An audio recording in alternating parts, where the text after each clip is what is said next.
നമസ്കാരം. സ്പോട്ട് ലൈവിലേക്ക് എല്ലാ പ്രേക്ഷകർക്കും സ്വാഗതം. തൃശൂർ ചാലക്കുടി പോട്ട ഫെഡറൽ ബാങ്കിലെ പട്ടാപ്പകൽ നടന്ന കവർച്ചാ കേസാണ് സ്പോട്ട് ലൈവ് ആദ്യം പരിശോധിക്കുന്നത്. കവർച്ച നടന്ന് 24 മണിക്കൂറാകുമ്പോഴും അന്വേഷണ സംഘം പ്രതിക്ക് വേണ്ടി ഇരുട്ടിൽ തപ്പുകയാണ്. പ്രതിയെക്കുറിച്ച് സൂചന പോലും പോലീസിന് ഇതുവരെയും ലഭിച്ചിട്ടില്ല. കൃത്യമായ ആസൂത്രണത്തോടെയാണ് പ്രതി എത്തിയതെന്ന കണ്ടെത്തൽ മാത്രമാണ് അന്വേഷണ സംഘത്തിന് മുന്നിലുള്ളത്. പ്രതി സംസ്ഥാനം വിട്ടുപോകാനുള്ള സാധ്യതയും പോലീസ് തള്ളിക്കളയുന്നില്ല. കേസന്വേഷണത്തിന് പ്രത്യേക സംഘത്തെ നിയോഗിച്ചിട്ടുണ്ട്. വിശദാംശങ്ങളുമായി ആജ്ഞ രവീന്ദ്രൻ ചേരുന്നു. ആജ്ഞ, ഇന്നലെ ഏകദേശം ഇതേ സമയത്താണ് ഉച്ചയോടുകൂടിയാണ് ഒരു കവർച്ച ഫെഡറൽ ബാങ്കിൽ, കോട്ടയിലെ ഫെഡറൽ ബാങ്കിൽ കവർച്ച നടക്കുന്നത്. അതും ജീവനക്കാരെ ഭീഷണിപ്പെടുത്തി മുൾമുനയിൽ നിർത്തിയുള്ള വൻ കവർച്ച.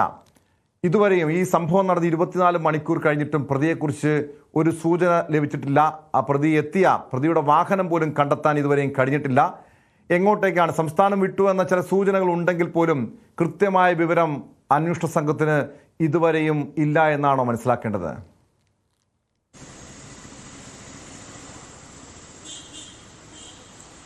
ടോം, ശരിക്കും ഇതുമായി ബന്ധപ്പെട്ട് ഒരു സൂചനയും പോലീസിന് ഇതുവരെ ലഭിച്ചിട്ടില്ല എന്ന് തന്നെയാണ് മനസ്സിലാക്കാൻ കഴിയുന്നത്. പ്രതിയുടെ വാഹനത്തിന്റെ നമ്പർ ഉൾപ്പെടെ CCTV ദൃശ്യങ്ങളിൽ അവ്യക്തമായതിനെ തുടർന്നാണ് കൂടുതൽ ജില്ലകളിലേക്ക് പോലീസ് അന്വേഷണം വ്യാപിപ്പിച്ചത്. ആദ്യം പ്രതി എറണാകുളം ഭാഗത്തേക്ക് കടന്നു. അതിനുശേഷം അന്വേഷണത്തെ വഴിതിരിച്ചുവിടാനാണ് വടക്കൻ ജില്ലകളിലേക്ക് കടന്നതെന്നാണ് മധ്യമേഖലാ DIG ഹരിശങ്കർ കഴിഞ്ഞ ദിവസം മാധ്യമങ്ങളോട് പറഞ്ഞത്. അങ്ങനെയാണ്. അതേസമയം പോലീസ് അങ്ങേയറ്റം ജാഗ്രതയോട് കൂടിയാണ് ഈ കേസിനെ കാണുന്നത്. കാരണം 2:15 ഇന്നലെ ഉച്ചയ്ക്ക് 2:15 കൂടിയാണ് മോഷണം നടക്കുന്നത്.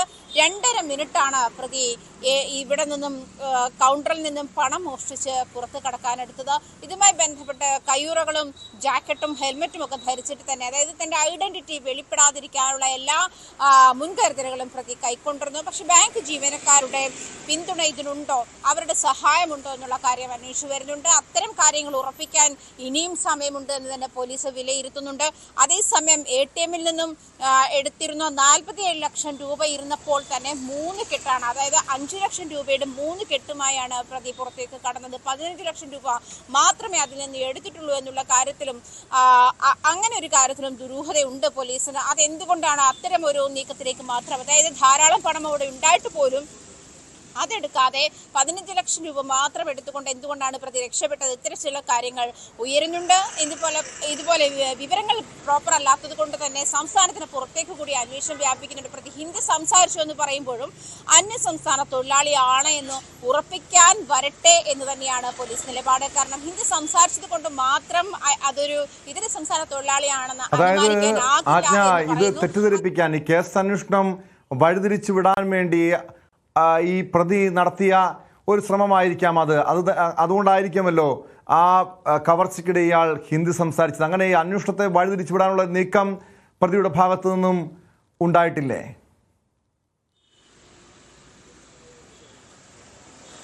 തീർച്ചയായിട്ടും ടോം, അങ്ങനെ തന്നെയാണ് പോലീസും വിലയിരുത്തുന്നത്. കാരണം അന്വേഷണം വഴിതിരിച്ചു വിടാൻ വേണ്ടിയാണ് അയാൾ ഹിന്ദി സംസാരിച്ചതെന്ന് പോലീസ് വിലയിരുത്തുന്നുണ്ട്. പൂർണ്ണമായും അങ്ങനെ ഒരു നിഗമനത്തിലേക്ക് എത്താൻ കഴിഞ്ഞില്ലെങ്കിൽ പോലും അത്തരത്തിലുള്ള ഇതിൽ തന്നെയാണ് പോലീസ് ഉറച്ചു നിൽക്കുന്നത്. അതുകൊണ്ട് തന്നെയാണ് അത് അന്യ സംസ്ഥാന തൊഴിലാളിയാണ് എന്ന് ഉറപ്പിക്കാൻ വരട്ടെ എന്ന് പോലീസ് നിലപാടെടുത്തിരിക്കുന്നത്. മാത്രമല്ല, ഇതുമായി ബന്ധപ്പെട്ട് പ്രതി അവിടെ നിന്നും രക്ഷപ്പെട്ട പ്രതി നേരെ എറണാകുളം ഭാഗത്തേക്ക് വന്നു എന്ന് പറയുമ്പോഴും അവിടെ നിന്ന് വടക്കൻ ജില്ലകളിലേക്ക് പോകുന്നത് അത് അന്വേഷണത്തിന്റെ ഡയറക്ഷൻ തിരിച്ചുവിടാൻ തന്നെയാണ് എന്ന് തന്നെയാണ് പോലീസ് വ്യക്തമാക്കുന്നത്. നിരവധി CCTV ദൃശ്യങ്ങൾ ഇതിനകം പരിശോധിച്ചു കഴിഞ്ഞിരുന്നെങ്കിൽ പോലും പ്രതിയുടെ വാഹന നമ്പർ ഉൾപ്പെടെ കണ്ടെത്താൻ കഴിയാത്ത ഒരു സാഹചര്യം നിലനിൽക്കുന്നത് പോലീസിനെ അങ്ങേയറ്റം കുഴയ്ക്കുന്നുണ്ട്.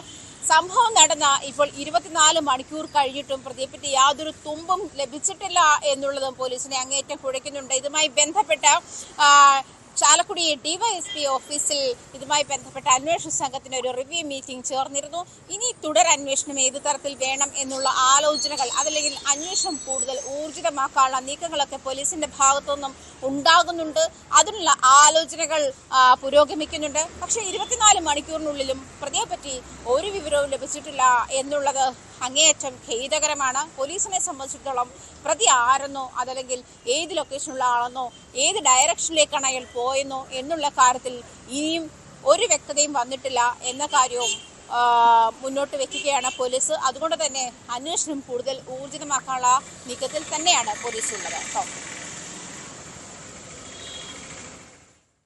അത് മലയാളി, ഈ പ്രതി ഒരു മലയാളി ആയിരിക്കാമെന്ന് പോലീസിനൊരു നിഗമനം എന്തായിരിക്കും? കാരണം നേരത്തെ ആജ്ഞ സൂചിപ്പിച്ചതുപോലെ ഈ അന്വേഷണം വഴിതിരിച്ചുവിടാൻ വേണ്ടി പ്രതി ഹിന്ദി സംസാരിക്കുന്നുണ്ട്. മാത്രമല്ല, സാധാരണഗതിയിൽ ഒരു ഉത്തരേന്ത്യൻ സംഘത്തിൽപ്പെട്ടവരാണെങ്കിൽ ഈ മാരകായുധങ്ങളുമായി വലിയ രീതിയിൽ ഭീതികരമായിട്ടുള്ള സാഹചര്യം സൃഷ്ടിക്കാറുണ്ട്. മാത്രമല്ല, ആജ്ഞ നേരത്തെ സൂചിപ്പിച്ചതുപോലെ 45 ലക്ഷത്തിലധികം തുക അവിടെ ഉണ്ടായിട്ടും എന്തുകൊണ്ടാണ് 3 കെട്ട് തുക മാത്രം, അതായത് 15 ലക്ഷം രൂപ മാത്രം തട്ടിയെടുത്തത്?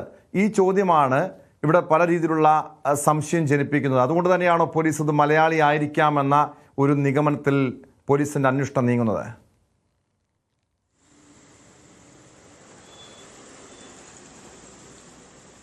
ഇന്നലെ അങ്കമാലിയിൽ നിന്നും ലഭിച്ച CCTV ദൃശ്യങ്ങൾ അനുസരിച്ചിട്ടാണ് പ്രതി എറണാകുളത്തേക്ക് പോയി എന്ന് പോലീസ് കണ്ടെത്തിയത്. എറണാകുളത്തെത്തിയപ്പോൾ എറണാകുളത്തു നിന്നും വടക്കൻ ജില്ലകളിലേക്ക് പോയി എന്നുള്ള ദൃശ്യങ്ങളാണ് പോലീസിന് ലഭിച്ചത്, എന്നുള്ള വിവരങ്ങളാണ് പോലീസിന് ലഭിച്ചത്. അതുകൊണ്ട് തന്നെയാണ് പ്രതി മലയാളം ഹിന്ദി സംസാരിച്ചപ്പോൾ അത് അന്യസംസ്ഥാന തൊഴിലാളിയാണോ എന്ന് ഉറപ്പിക്കാൻ വരട്ടെ, ഇത്തരത്തിൽ അന്വേഷണത്തെ വഴിതിരിച്ചുവിടാൻ പ്രതി പല ഡയറക്ഷനിൽ യാത്ര ചെയ്യുന്ന ഒരു സാഹചര്യം കണ്ടെത്തിയത് കൊണ്ടാണ്, അല്ലെങ്കിൽ അത് മനസ്സിലായത് കൊണ്ടാണ് പോലീസ് അത്തരത്തിൽ ഒരു തീരുമാനത്തിലെത്തിയതെന്നാണ് നിഗമനം. കാരണം ഈ പറഞ്ഞതുപോലെ മലയാളി അല്ല എന്ന് ഉറപ്പിക്കാൻ വരട്ടെ, അല്ലെങ്കിൽ അന്യസംസ്ഥാന തൊഴിലാളിയാണ് എന്ന് ഉറപ്പിക്കാൻ വരട്ടെ, അത് ഈ പ്രതി ഹിന്ദി സംസാരിച്ചത് കൊണ്ട് മാത്രം അന്യസംസ്ഥാന തൊഴിലാളി ആകണമില്ല എന്ന് തന്നെയാണ് പോലീസ്. കാരണം അത് അന്വേഷണം വഴിതിരിച്ചു വിടാനുള്ള പ്രതിയുടെ തന്ത്രങ്ങളുടെ ഭാഗമാണ് എന്നാണ് പോലീസ് വിലയിരുത്തുന്നത്. അതുകൊണ്ട് തന്നെ പ്രതി സംസ്ഥാനം വിട്ടേക്കാം എന്നുള്ള ഒരു നിഗമനം കൂടി പോലീസിനുണ്ട്. ഇത്തരത്തിൽ വിവിധ ഡയറക്ഷനുകളിൽ, അതായത് ചാലക്കുടി മുതൽ ഇന്നലെ എറണാകുളം വരെ യാത്ര ചെയ്ത പ്രതി, അതായത് അങ്കമാലിയിൽ നിന്നുള്ള CCTV ദൃശ്യങ്ങളിൽ നിന്ന് അത് പോലീസിന് വ്യക്തമാണ്. അതേസമയം പ്രതിയുടെ വാഹനത്തിന്റെ നമ്പർ കണ്ടെത്താനും പോലീസിന് ഇതുവരെ കഴിഞ്ഞിട്ടില്ല. ഈ ഒരു സാഹചര്യത്തിൽ എറണാകുളത്തു നിന്നോ വീണ്ടും വടക്കൻ ജില്ലകളിലേക്ക്, അതായത് പാലക്കാട്, മലപ്പുറം ജില്ലകളിലേക്ക് കൂടി പോലീസ് പിന്നീട് അന്വേഷണം വ്യാപിപ്പിക്കുന്ന ഒരു സാഹചര്യം ഉണ്ടായി. അത്തരത്തിൽ വിവിധ ഡയറക്ഷനുകളിലേക്ക് പ്രതി യാത്ര ചെയ്യുന്നു എന്നാണ് പോലീസിന് ലഭിക്കുന്ന വിവരം. ഈ വിവരത്തിന്റെ അടിസ്ഥാനത്തിൽ ഇത് പ്രതി പൂർണ്ണമായും അന്വേഷണം വഴിതിരിച്ചുവിടാനുള്ള നീക്കത്തിന്റെ ഭാഗമായിട്ടാണ് എന്ന് തന്നെയാണ്. അതേസമയം ജീവനക്കാരുടെ ഫോൺ ഡീറ്റെയിൽസ് ഉൾപ്പെടെയുള്ള കാര്യങ്ങൾ പരിശോധനയിലുണ്ട്, അതും പോലീസിന്റെ പരിഗണനയിലുണ്ട്. കാരണം 47 ലക്ഷം രൂപ കൗണ്ടറിൽ ഉണ്ടായിരുന്നിട്ടും അതൊന്നും എടുക്കാതെ 5 ലക്ഷം രൂപയുടെ 3 കെട്ട് മാത്രം ഉടനടി എടുത്തുകൊണ്ട് രക്ഷപ്പെടുകയായിരുന്നു പ്രതി ചെയ്തിരുന്നത്. ജാക്കറ്റും ഹെൽമെറ്റും അതുപോലെ ഗ്ലൗസും ഉൾപ്പെടെ തന്റെ ഐഡന്റിറ്റി വെളിപ്പെടുത്താതെ, അല്ലെങ്കിൽ ഫിംഗർ പ്രിന്റ് ഉൾപ്പെടെയുള്ള കാര്യങ്ങൾ വെളിപ്പെടാത്ത തരത്തിലുള്ള മുൻകരുതലുകൾ പ്രതി കൈക്കൊണ്ടിരുന്നു. ഇത്തരം സാഹചര്യങ്ങളൊക്കെ വിലയിരുത്തുമ്പോൾ ജീവനക്കാരുടെ പിന്തുണ കൂടി ഈ കാര്യത്തിൽ ഉണ്ടോ എന്നുള്ള കാര്യം പോലീസിന് സംശയമുണ്ട്. ആ കാര്യത്തിലും അന്വേഷണമുണ്ടാകും. ജീവനക്കാരുടെ ഫോൺ ഉൾപ്പെടെയുള്ള കാര്യങ്ങൾ പരിശോധിക്കുമെന്ന് അതും പോലീസിന്റെ പരിഗണനയുണ്ട് എന്നാണ് മനസ്സിലാക്കാൻ കഴിയുന്നത്. അതായത് 2.5 മിനിറ്റ് കൊണ്ട്, 2.25 മണിക്കുള്ളിൽ കയറിയ പ്രതി 2.5 മിനിറ്റ് കൊണ്ട് ഈ മോഷണം നടത്തി പുറത്തിറങ്ങി കത്തിക്കാട്ടി ജീവനക്കാരെ ഭീഷണിപ്പെടുത്തി നിർത്തുന്നു. അതല്ലെങ്കിൽ ഗ്ലാസ്, അതിന്റെ ഡോറ്, കൗണ്ടറിന്റെ ഡോറ് കസേര വെച്ച് അടിച്ചു തകർക്കുന്നു. ഇത്തരം സാഹചര്യത്തിൽ 2.5 മിനിറ്റ് കൊണ്ട് ഈ കാര്യം പ്രതി ആസൂത്രിതമായി ചെയ്തു എന്നുള്ള കാര്യം വ്യക്തമാണ്. അതല്ലെങ്കിൽ കൃത്യമായ ആസൂത്രണത്തോടെ വെറും 2.5-3 മിനിറ്റ് കൊണ്ട് നടത്തിയ കവർച്ച, അവിടെയും വെറും 8 സെക്കൻഡ് മാത്രമാണ് ക്യാഷ് കൗണ്ടറിൽ ഈ പ്രതി ചെലവഴിച്ചത്. അതിവിദഗ്ധമായി നടത്തിയൊരു കവർച്ചയായിരുന്നു. ഒരു പ്രൊഫഷണൽ മോഷ്ടാവ് നടത്തുന്ന രീതിയിലുള്ള അതിവിദഗ്ധമായിട്ട് നടത്തിയ ഒരു കവർച്ച. സ്വാഭാവികമായും ഈ ബാങ്ക്, ഈ സാഹചര്യം, ഇവിടുത്തെ പരിസരങ്ങളൊക്കെ ഇയാൾ ഇതിനു മുൻപ് നിരീക്ഷിച്ചിരിക്കാം.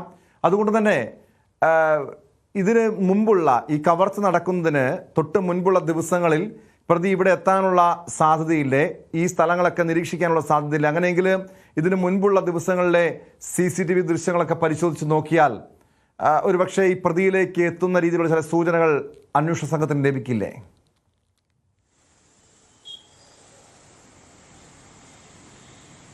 അന്വേഷണ സംഘം വിലയിരുത്തുന്നത് അങ്ങനെ തന്നെയാണ്. കാരണം പ്രതി അന്ന് തന്നെ മുൻപും അവിടെ വന്നു പോയി എന്ന് തന്നെയാണ് പോലീസിന്റെ നിഗമനം. ഇതിന് മുൻപോട്ടുള്ള ദിവസങ്ങളും പോലീസ് പരിശോധിച്ചു വരുന്നുണ്ട്. എന്തായാലും പ്രതി ഈ ബാങ്കോ അല്ലെങ്കിൽ പരിസരമോ അറിയാത്ത ആളല്ല എന്നുള്ള കാര്യം വ്യക്തമാണ് എന്ന് തന്നെയാണ് പോലീസ് ഇന്നലെ കൂടി അങ്ങനെ തന്നെയാണ് മധ്യമേഖല DIG വ്യക്തമാക്കിയത്. അങ്ങനെയാണ്. കാരണം പ്രതിയെ സംബന്ധിച്ചിട്ട് ഈ ചുരുങ്ങിയ സമയത്തിനുള്ളിൽ അവിടെ നിന്ന് പണം മോഷ്ടിക്കാനുള്ള അല്ലെങ്കിൽ പണം കവർന്നെടുക്കാനുള്ള സമയം അയാൾക്ക് കിട്ടി. അതുമാത്രമല്ല, എവിടെ പണം സൂക്ഷിച്ചിരിക്കുന്നു, എവിടെയാണ് പണം ഉണ്ടായിരുന്നത് എന്ന് അയാൾക്ക് കൃത്യമായി അറിയാം. ജീവനക്കാർ ഭക്ഷണം കഴിക്കാൻ പോകുന്ന സമയത്താണ് അവിടെ ഉണ്ടായിരുന്ന മറ്റിടപാടുകാർ ആരും ബാങ്കിൽ ഉണ്ടായിരുന്നില്ല എന്നുള്ള കാര്യം ശ്രദ്ധേയമാണ്. കൃത്യസമയത്തിനുള്ളിൽ ബാങ്കിലെത്തുകയും കൊള്ള നടത്തുകയും ചെയ്തു എന്നുള്ളതും പോലീസ് ഇക്കാര്യത്തിൽ വിലയിരുത്തുന്നുണ്ട്. നേരത്തെ തന്നെ അതുപോലെ ഈ ചാലക്കുടി പോട്ട ആ ജംഗ്ഷൻ എന്ന് പറയുന്നത് നാഷണൽ ഹൈവേക്ക് പാർലായി കിടക്കുന്ന ഒരു റോഡാണ്. അവിടെ എപ്പോഴും വാഹനങ്ങൾ പോവുകയും വരികയും ആളുകൾ പോവുകയും വരികയും ചെയ്യുന്ന ഇടമാണ്. അതായത് ആളൊഴിഞ്ഞ ഒരു ഇടമോ ഒന്നുമല്ല ആ ബാങ്ക്. ഫെഡറൽ ബാങ്ക് സ്ഥിതി ചെയ്യുന്നത് അവിടെയാണ്. അപ്പോൾ ആ ഒരു സാഹചര്യം കൂടി കണക്കിലെടുത്ത് ഇത്ര വേഗം ഈ ഒരു കൃത്യം നിർവഹിച്ച് പുറത്തിറങ്ങാൻ പ്രതിക്ക് ഒന്നുകിൽ അകത്തുനിന്ന് പിന്തുണയുണ്ടായിരിക്കാം, അതല്ലെങ്കിൽ പ്രതി ദിവസങ്ങളോളം ഇതിന് സമയം ചെലവഴിച്ച് ഇതിനുവേണ്ടി കയറി ഇറങ്ങി പഠിച്ച ശേഷമാണ് ഈ മോഷണം നടത്തിയിട്ടുള്ളത് അല്ലെങ്കിൽ എന്നുള്ള നിരീക്ഷണത്തിൽ തന്നെയാണ് ഇപ്പോൾ പോലീസ് ഉള്ളത്. എന്തായാലും ഇതുമായി ബന്ധപ്പെട്ട് തീർച്ചയായും വ്യക്തമാണ്. ആജ്ഞ രവീന്ദ്രനാണ് വിവരങ്ങൾ നൽകിയത്. കൃത്യമായ ആസൂത്രണത്തോടെ നടത്തിയ കവർച്ച, അതിനുശേഷം പോലീസിനെ കബളിപ്പിക്കാൻ ഈ കേസിന് അന്വേഷണം വഴിതിരിച്ചുവിടാനുള്ള പല രീതിയിലുള്ള ശ്രമങ്ങളും പ്രതിയുടെ ഭാഗത്തുനിന്നുണ്ടായിട്ടുണ്ട്. എന്തായാലും കേരളത്തിന് പുറത്തേക്ക് പ്രതി കടന്നു പോകാനുള്ള സ്ഥലം വിടാനുള്ള സാധ്യതയും പോലീസ് തള്ളിക്കളയുന്നില്ല. അതുകൊണ്ട് തന്നെ ഈ തൃശ്ശൂർ ജില്ലയുടെ അതിർത്തി ജില്ലകൾ കേന്ദ്രീകരിച്ച് സംസ്ഥാനത്തെ പുറത്തേക്കും പ്രതിക്ക് വേണ്ടി അന്വേഷണം വ്യാപിപ്പിച്ചിരിക്കുകയാണ്. ആത്മീയതയുടെ മറവിലുള്ള തട്ടിപ്പുകൾ സംസ്ഥാനത്ത് വലിയ രീതിയിൽ വർദ്ധിക്കുന്നുണ്ട്. മൂന്നാം കണ്ണ് സിദ്ധി നേടി അഭിവൃദ്ധി ഉണ്ടാക്കാമെന്ന് പറഞ്ഞ് തട്ടിപ്പ് നടത്തിയൊരു കേസാണ് സ്പോട്ട് ലൈവിന് പരിശോധിക്കുന്നത്. കണ്ണൂരിൽ 6 പേർക്കെതിരെ പോലീസ് കേസെടുത്തു. ഹിമാലയൻ മിസ്റ്റിക് തേർഡ് ഐ എന്ന ട്രസ്റ്റിനെതിരെയാണ് ആത്മീയ തട്ടിപ്പിൽ അന്വേഷണം ആരംഭിച്ചിരിക്കുന്നത്. ഹിമാലയൻ മാസ്റ്റർ എന്ന് വിശേഷിപ്പിക്കുന്ന അഷ്റഫ് ഉയർന്ന സർക്കാർ ഉദ്യോഗസ്ഥർ ഉൾപ്പെടെ 6 പേർക്കെതിരെ FIR രജിസ്റ്റർ ചെയ്തിട്ടുണ്ട്. പ്രപഞ്ചോർജ്ജത്തെ ഉപയോഗിച്ച് നേട്ടമുണ്ടാക്കാമെന്ന് വിശ്വസിപ്പിച്ച് കേരളത്തിലുടനീളം ട്രെയിനിങ് ക്ലാസുകൾ സംഘടിപ്പിച്ചുവെന്നും മുഖ്യമന്ത്രിക്കും DGPക്കും നൽകിയ പരാതിയിൽ പറയുന്നു. KV ബൈജു ചേരുന്നു വിവരങ്ങളുമായി. ബൈജു, പല രീതിയിലുള്ള തട്ടിപ്പ് പ്രത്യേകിച്ചും ഈ സമീപകാലത്ത് വടക്കൻ ജില്ലകൾ കേന്ദ്രീകരിച്ച്, കേരളത്തിൻ്റെ വടക്കൻ ജില്ലകൾ കേന്ദ്രീകരിച്ച് നടക്കുന്നുണ്ട്. അതിൽ ഏറ്റവും ഒടുവിലത്തേതാണ് ഈ മൂന്നാം കണ്ണ് സിദ്ധി നേടി അഭിവൃദ്ധി ഉണ്ടാക്കാം എന്ന് പറഞ്ഞുള്ള തട്ടിപ്പ്. ആരാണ് ഇതിൻ്റെ സൂത്രധാരൻ? കൂടുതൽ പേർക്ക് ഈ കേസിൽ പങ്കുണ്ടോ? നിരവധി ആളുകൾ ഈ തട്ടിപ്പിന് ഇരകളായിട്ടുണ്ടോ?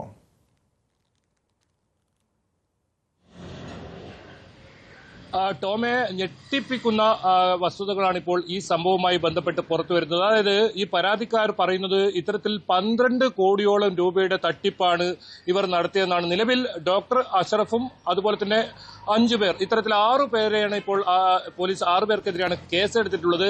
ടോം സൂചിപ്പിച്ചതുപോലെ തന്നെ മൂന്നാം കണ്ണ്, അതായത് നമുക്ക് മൂന്നാം കണ്ണിലൂടെ ഇത്തരത്തിൽ കാര്യങ്ങൾ മനസ്സിലാക്കാൻ പറ്റും. അത്തരത്തിലുള്ള ക്ലാസുകളാണ് തങ്ങൾ എടുക്കുന്നതെന്നാണ് ഇവർ അവകാശപ്പെടുന്നത്. ആ രീതിയിൽ മലപ്പുറം ഒഴികെ 13 ജില്ലകളിലും ഇവർ ക്ലാസുകൾ ഇത്തരത്തിൽ ഏർപ്പാടാക്കി. 13, 14,000, 15,000 രൂപയാണ് ഇവർ ഓരോ ആളുകളിൽ നിന്നും ഇത്തരത്തിൽ ഈടാക്കുന്നത്. ഇത്തരത്തിൽ ആയിരക്കണക്കിന് പേരാണ് ഈ ക്ലാസുകളിൽ പങ്കെടുക്കാനായിട്ട് എത്തുന്നത്.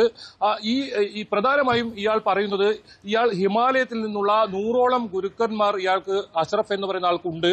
അവരിൽ നിന്നും താൻ സിദ്ധി നേടി മൂന്നാം കണ്ണ് തുറന്ന് നമുക്ക് ഓരോ കാര്യങ്ങളും അത്തരത്തിൽ കണ്ടെത്താൻ പറ്റും. അതായത് നമ്മുടെ മനുഷ്യന്മാരുടെ എന്തൊക്കെ വീക്ക്നെസ് ഉണ്ടോ അതൊക്കെയാണ് ഇവർ മാറ്റിയെടുക്കാമെന്ന് പറയുന്നത്. അതായത് രോഗമുക്തി, അതുപോലെ സാമ്പത്തിക പ്രയാസം, ഇത്തരത്തിലുള്ള എല്ലാ കാര്യങ്ങളും ഈ ക്ലാസ്സിൽ പങ്കെടുത്താൽ ശരിയാവുമെന്നാണ് ഇദ്ദേഹം അവകാശപ്പെട്ടതും. പക്ഷേ ക്ലാസ്സിലെത്തിയപ്പോഴാണ് ഇവർക്ക് പലർക്കും ഇതിൽ ചതി മനസ്സിലായത്. ഇത്തരത്തിലൊരു തട്ടിപ്പാണ് നടക്കുന്നതെന്ന്. പിന്നീടാണ് ഇവർ കേസുമായി മുന്നോട്ട് പോകുന്നതും. ഏതായാലും ഇപ്പോൾ നിരവധി പരാതികളാണ് ഇവർക്കെതിരെ ഉയർന്നു വന്നിട്ടുള്ളത്. നിരവധി വലിയ തോതിലുള്ള പണം ഇവർ പലരിൽ നിന്നുമായി വാങ്ങിയിട്ടുണ്ട്. ഇപ്പോൾ നിലവിൽ 12 കോടിയോളം രൂപയുടെ തട്ടിപ്പ് നടത്തിയിട്ടുണ്ടെന്നാണ് ഈ പരാതിക്കാർ പറയുന്നത്. അത് ഒരുപക്ഷെ പോലീസ് അന്വേഷണം നീണ്ടാൽ അതിലും വലിയ തുക വരാൻ സാധ്യതയുണ്ട്. വലിയ തോതിൽ ക്ലാസുകൾ എടുത്തു. അത് നമുക്ക് ദൃശ്യങ്ങളിൽ നിന്ന് കാണാം. നിരവധി പേരാണ് ഈ ക്ലാസ്സിൽ പങ്കെടുക്കാനായി എത്തുന്നത് എന്ന് തന്നെയാണ്. ഇത്തരത്തിൽ തങ്ങൾക്കുണ്ടാവുന്ന പ്രശ്നങ്ങളെല്ലാം പരിഹരിക്കപ്പെടുന്ന ഒരു വേദി, അവിടെ 15,000 രൂപ രജിസ്ട്രേഷൻ ഫീസ് വാങ്ങി അവിടെ എത്തും. അതായത് തേർഡ് ഐ ട്രസ്റ്റ് എന്ന് തന്നെയാണ് ഈ ട്രസ്റ്റിന്റെയും പേരും. എന്തായാലും ഈ വടക്കൻ ജില്ലകളിൽ കഴിഞ്ഞ ഏതാനും ഏതാനും മാസങ്ങളായി ഈ ജിന്നുമ്പ നമുക്കറിയാം കാസർകോട്ടെ നിരവധി വാർത്തകളാണ് നമ്മൾ റിപ്പോർട്ട് ചെയ്തത്. വലിയ തോതിലുള്ള മന്ത്രവാദത്തിലൂടെ ഇത്തരത്തിൽ തട്ടിപ്പ് നടത്തിയ ഒരു കഥ.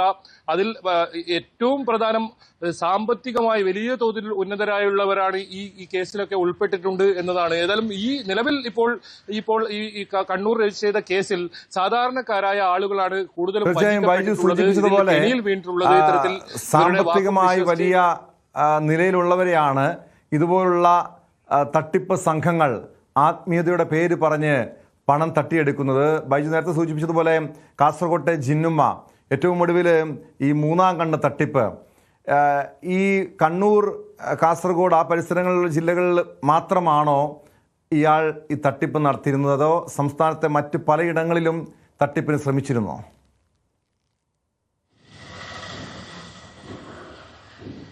ടോമെ, അതായത് മലപ്പുറം ഒഴികെ 13 ജില്ലകളിലും ഇവർ തട്ടിപ്പ് നടത്തിയിട്ടുണ്ടെന്നാണ് പരാതിക്കാർ പറയുന്നത്.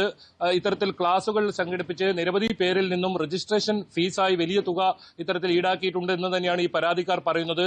എന്തായാലും ഇത് സംബന്ധിച്ച് പോലീസ് അന്വേഷണം ഇപ്പോൾ ഊർജിതമാക്കിയിട്ടുണ്ട്. പോലീസ് ഇത് സംബന്ധിച്ച് ഇവർക്കെതിരെ 6 പേർക്കെതിരെ, അതായത് ഡോക്ടർ അഷ്റഫ് ഉൾപ്പെടെ 6 പേർക്കെതിരെ പോലീസ് കേസും എടുത്തിട്ടുണ്ട്. ഇതിന്റെ പ്രാഥമിക ഘട്ടം പോലീസ് അന്വേഷണം നടന്നു വരുന്നേ ഉള്ളൂ. ഏതായാലും വരും ദിവസങ്ങളിൽ ഇതിന്റെ വ്യാപ്തി മനസ്സിലാക്കാൻ സാധിക്കും. മറ്റേതെങ്കിലും തരത്തിലുള്ള തട്ടിപ്പ് നടത്തിയിട്ടുണ്ടോ? ഇതൊക്കെ ഈ നിലവിൽ ആത്മീയതയുടെ മറവിലാണ് ഈ വലിയ തട്ടിപ്പ് നടത്തിയിട്ടുള്ളത്. അത് ഇത്തരത്തിൽ ഇതിൽ സാധാരണക്കാരും ഉണ്ട്.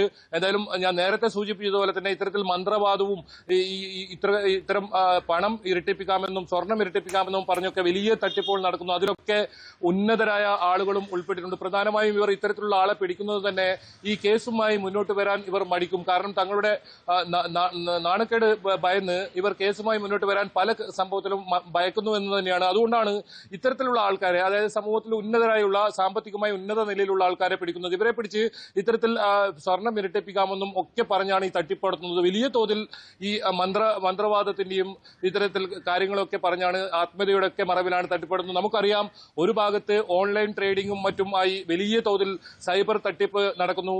അതിന് പുറമെയാണ് ഇത്തരത്തിൽ മന്ത്രവാദത്തിന്റെയും മറ്റും പേരിലും വലിയ ചൂഷണം നടക്കുന്നത്. എന്തായാലും വലിയ ബോധവൽക്കരണം ഇതിനൊക്കെ വേണമെന്നൊരു ആവശ്യം തന്നെയാണ് ഉയരുന്നത്. പലരും സാധാരണക്കാരായ ആളുകളും അത് ഇതിൽ തീർച്ചയായും സൂചിപ്പിച്ചതുപോലെ പല രീതിയിലുള്ള തട്ടിപ്പ് സമീപകാലത്ത് ഓൺലൈൻ തട്ടിപ്പുകളൊക്കെ വർദ്ധിക്കുന്നുണ്ട്. പക്ഷേ പണ്ട് മുതലേ നമ്മൾ കേൾക്കാറുള്ളതാണ് ഈ ആത്മീയതയുടെ പേരിലുള്ള തട്ടിപ്പ്. പക്ഷേ ഈ ജിന്നുമ്മയുടെ കേസ് പുറത്തു വന്നത് ഒരു കൊലപാതകത്തിന് ശേഷമാണ്. പ്രവാസി വ്യവസായി അബ്ദുൽ ഗഫൂർ ഹാജിയുടെ കൊലപാതകത്തിന് ശേഷമാണ് ജിന്നുമ്മയുടെ തട്ടിപ്പ് പുറം ലോകം അറിയുന്നത്. പക്ഷേ ഇവിടെ അത്തരമൊരു അനിഷ്ട സംഭവമൊന്നും ഉണ്ടായില്ലെങ്കിൽ പോലും ഈ മൂന്നാം കണ്ട് തട്ടിപ്പിന് പിന്നിൽ പല രീതിയിലുള്ള ദുരൂഹതകളൊക്കെ നമ്മൾ സംശയിക്കണം. കാരണം ഏത് രീതിയിലാണ് ഇവർ തട്ടിപ്പ് നടത്തിയത്, ആരൊക്കെയാണ് ലക്ഷ്യമിട്ടത്, ഇതിന് പിന്നിൽ കൂടുതൽ ആളുകളുണ്ടോ, കൂടുതൽ പ്രമുഖരുണ്ടോ, അക്കാര്യങ്ങളിലേക്കൊക്കെ അന്വേഷണം നീങ്ങേണ്ടതല്ലേ ബൈജു?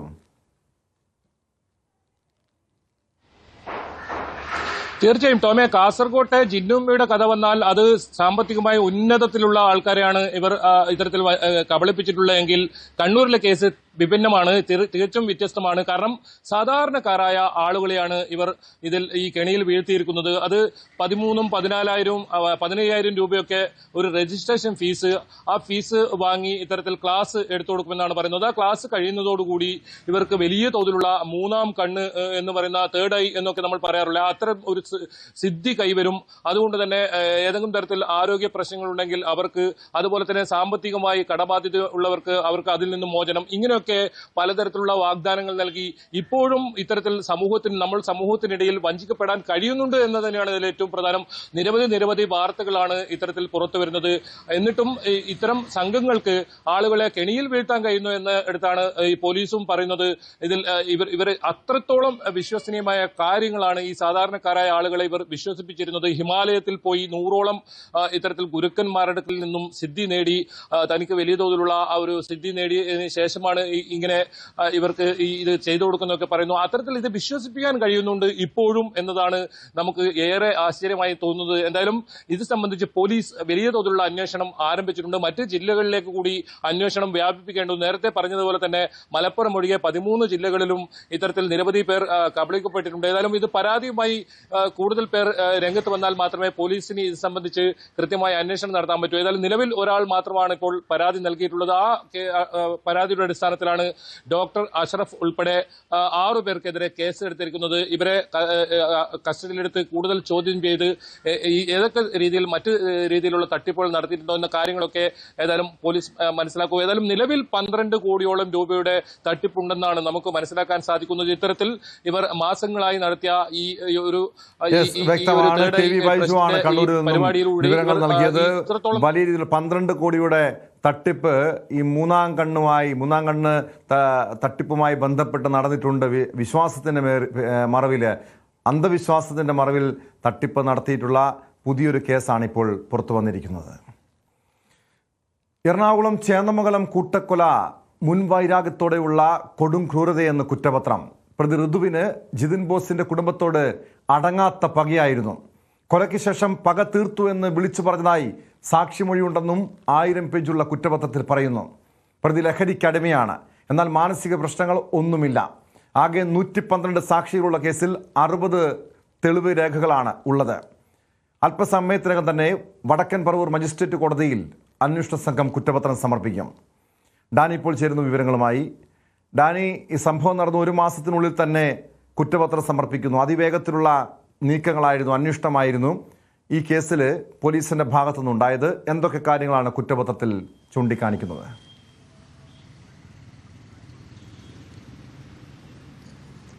ടോമ, 1 മാസം തികയുന്ന ആ സമയത്ത് തന്നെയാണ് കുറ്റപത്രം സമർപ്പിക്കുന്നത്.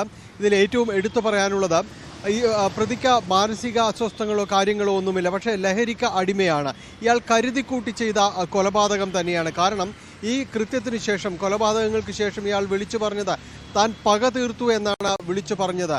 ഈ ജിതിൻ്റെ കുടുംബത്തോട് അടങ്ങാത്തൊരു പകയാണ് ഇയാൾ കൊണ്ടു നടന്നത്. അത് നമ്മൾക്ക് പിന്നീട് ഈ കേസന്വേഷണത്തിൻ്റെ പല ഘട്ടങ്ങളിലും ഇയാൾ ഒരു പശ്ചാത്താപത്തിൻ്റെ ഒരു കണിക പോലും ഇല്ലാതെ തന്നെയാണ്, ഇയാൾ ഒരു കൂസലുമില്ലാതെയാണ് തെളിവെടുപ്പിനും മറ്റും എത്തിയത്. ഇയാൾ ആ ഘട്ടത്തിലെല്ലാം തന്നെ വിളിച്ചു പറഞ്ഞ് താൻ അത് പക തീർത്തു എന്ന രീതിയിൽ തന്നെ വിളിച്ചു പറയുകയുണ്ടായിരുന്നു. ഇതിൽ ഇയാളുടെ ഏറ്റവും വലിയ സ്റ്റേറ്റ്മെൻ്റ് എന്ന് പറയുന്നത് ജിതിൻ രക്ഷപ്പെട്ടതിലുള്ളൊരു സങ്കടമാണ് തനിക്കുണ്ടായിരുന്നതെന്നെല്ലാം തന്നെ ഇയാൾ പറയുകയുണ്ടായിരുന്നു. അപ്പോൾ അത്രത്തോളം നിഷ്ഠൂരമായ ഒരു മനസ്സുള്ള ഒരാളാണ്, ഒരു കൊലപാതകിയാണ്. ആ രീതിയിൽ തന്നെയാണ് കുറ്റപത്രവും വ്യക്തമാക്കുന്നത്. 1000 പേജുള്ള കുറ്റപത്രത്തിൽ പ്രധാനമായും തന്നെ പറയുന്നത് ഇയാളുടെ ഈ കൃത്യങ്ങൾ തന്നെയാണ് പറയുന്നത്. മുൻ നിശ്ചയിച്ച പ്രകാരം തന്നെയാണ് ഇയാൾ കൃത്യം നടത്തിയതെന്ന് പറയുന്നു. 112ഓളം സാക്ഷികൾ ഇയാളുടെ ഇത്തരം കാര്യങ്ങളുമായി ബന്ധപ്പെട്ടുകൊണ്ട് ഇയാളുടെ ഈ വിളിച്ചു പറയൽ കേട്ടതും അതോടൊപ്പം തന്നെ ഇവിടേക്ക് എത്തിയതുമായി ബന്ധപ്പെട്ട് ഇത്രത്തോളം സാക്ഷികളെ ഈ കേസുമായി ബന്ധപ്പെടുത്തിയിട്ടുണ്ട്. 60ഓളം തെളിവുകൾ ഇതുമായി ബന്ധപ്പെട്ട് ശേഖരിച്ചിട്ടുള്ളതായും കുറ്റപത്രത്തിൽ പറയുകയും ചെയ്യുന്നുണ്ട്. ഇത് പ്രത്യേക അന്വേഷണ സംഘം അതേ ഡിവൈഎസ്പിയുടെ നേതൃത്വത്തിൽ രൂപീകരിക്കുകയും വളരെ പെട്ടെന്ന് ഇതുമായി ബന്ധപ്പെട്ടുള്ള കാര്യങ്ങളിലേക്കെല്ലാം തന്നെ പോവുകയും ചെയ്തിരുന്നു.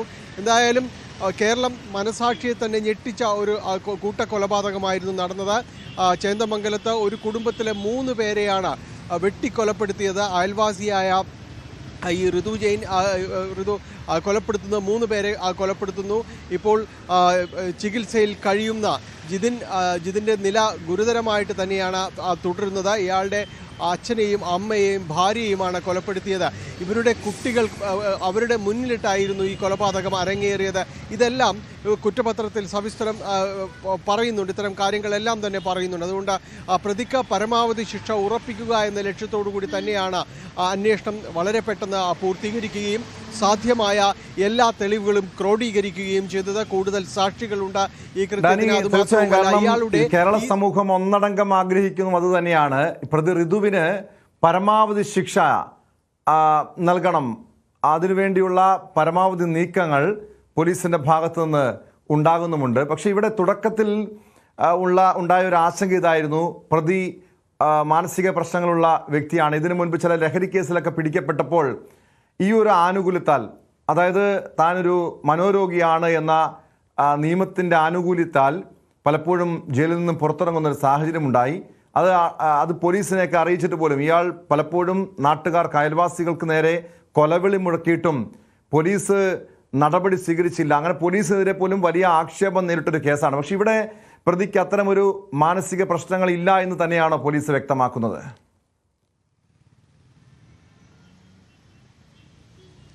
ടോം സൂചിപ്പിച്ചത് ശരിയാണ്. കാരണം തുടക്കത്തിൽ ആ രീതിയിലുള്ള ഒരു കാര്യങ്ങൾ പറയുന്നുണ്ടായിരുന്നു. കാരണം ഇതിനു മുൻപും ഇയാൾക്കെതിരെ ഇത്തരം ഈ പരാതികളെല്ലാം വന്ന് പോലീസ് ഒരു ശല്യം എന്ന രീതിയിൽ തന്നെയാണ് ഇയാളെ കണ്ടുകൊണ്ടിരുന്നത്. ഈ ലഹരി കേസ് അടിപ്പെട്ട പല സംഭവങ്ങളും ഉണ്ടാകുന്നു, നാട്ടുകാരെ വെല്ലുവിളിക്കുന്നു, പലരെയും ആക്രമിക്കാൻ ചെല്ലുന്നു, ഇതെല്ലാം തന്നെയുണ്ട്. അങ്ങനെ ഒരു മാനസിക രോഗി എന്ന രീതിയിൽ തന്നെ പലരും പറഞ്ഞിരുന്ന അല്ലെങ്കിൽ കരുതിയിരുന്ന ഒരാളാണ് അയാൾ. അതിനുശേഷം ഈ കേസിലേക്ക് വരുമ്പോൾ ഇനി അതിൻ്റെ ഒരു ആനുകൂല്യത്തിലേക്ക് പോകുമോ എന്ന മുഴുവൻ സംശയമുണ്ടായിരുന്നു. പക്ഷേ പോലീസ് വളരെ കൃത്യമായി ഇത് അന്വേഷിച്ച് ശാസ്ത്രീയമായിട്ട് തന്നെ വൈദ്യപരിശോധനയ്ക്ക് അടക്കം വിധേയമാക്കുകയും ഇയാൾക്ക് മാനസിക രോഗമില്ല എന്നത് വ്യക്തമാക്കുകയും ചെയ്തിരുന്നു. അത്തരം കാര്യങ്ങൾക്ക് അടിവരയിട്ടുകൊണ്ടാണ് പോലീസ് കുറ്റപത്രം സമർപ്പിക്കുന്നത്. അതുകൊണ്ട് ഇയാൾ ലഹരിക്കടിമയായിരുന്നു, പക്ഷേ മാനസിക രോഗിയല്ല. അയാൾക്ക് യാതൊരുവിധ ബുദ്ധിക്കോ മറ്റു കാര്യങ്ങൾക്കോ യാതൊരുവിധ പ്രശ്നങ്ങളോ ഇല്ല. മാനസിക അസ്വസ്ഥങ്ങൾ പ്രകടിപ്പിക്കുന്ന ഒരാളെയല്ല. അതുകൊണ്ട് ഈ ചെയ്തു പോയത് സംബന്ധിച്ച് ഇയാൾക്ക് കൃത്യമായ ബോധമുണ്ട്. അതിലിപ്പോഴും അയാൾ പശ്ചാത്തപിക്കുന്നില്ല എന്നതാണ് ഏറ്റവും ശ്രദ്ധേയമായ കാര്യം. അയാൾ ആവർത്തിച്ച് അയാൾ പക തീർത്തു എന്ന് വിളിച്ചു പറയുകയും ചെയ്യുന്നു. അപ്പോൾ ഇത്തരം കാര്യങ്ങളെല്ലാം തെളിയിക്കുന്നത് ഒരു കൊടും കുറ്റവാളിയുടെ ചെയ്തികൾ തന്നെയാണ്. അതുകൊണ്ട് പരമാവധി ശിക്ഷ ഉറപ്പിക്കുക എന്ന ലക്ഷ്യത്തോടു കൂടി തന്നെയാണ് അന്വേഷണ സംഘം മുന്നോട്ട് പോയത്. ഇതിൻ്റെ ഭാഗമായിട്ട് നേരത്തെ തന്നെ തെളിവുകൾ ശേഖരിക്കുകയും ചെയ്തിരുന്നു.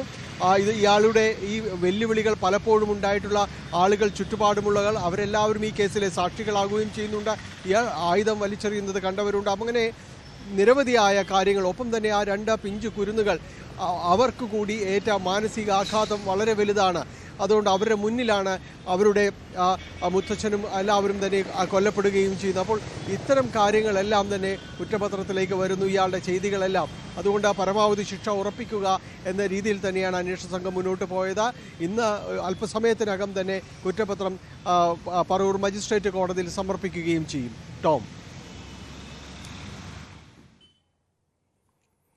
വ്യക്തമാണ്. ചേന്നമംഗലം കൂട്ടക്കൊലക്കേസിൽ അല്പസമയത്തിനകം അന്വേഷണ സംഘം കോടതിയിൽ കുറ്റപത്രം സമർപ്പിക്കും. ഈ മരിച്ചവരോടുള്ള പകയായിരുന്നു, ആ കുടുംബത്തോടുള്ള തീർത്താൽ തീരാത്ത പകയായിരുന്നു കൊലപാതകത്തിന് കാരണമെന്നാണ് കുറ്റപത്രത്തിൽ വ്യക്തമാക്കുന്നത്. നെയ്യാറ്റിൻകര ഗോപന്റെ പോസ്റ്റ്മോർട്ടം റിപ്പോർട്ട് പുറത്തു വന്നിട്ടുണ്ട്. ആ വാർത്ത പരിശോധിക്കാൻ ഇടവേള കഴിഞ്ഞ്.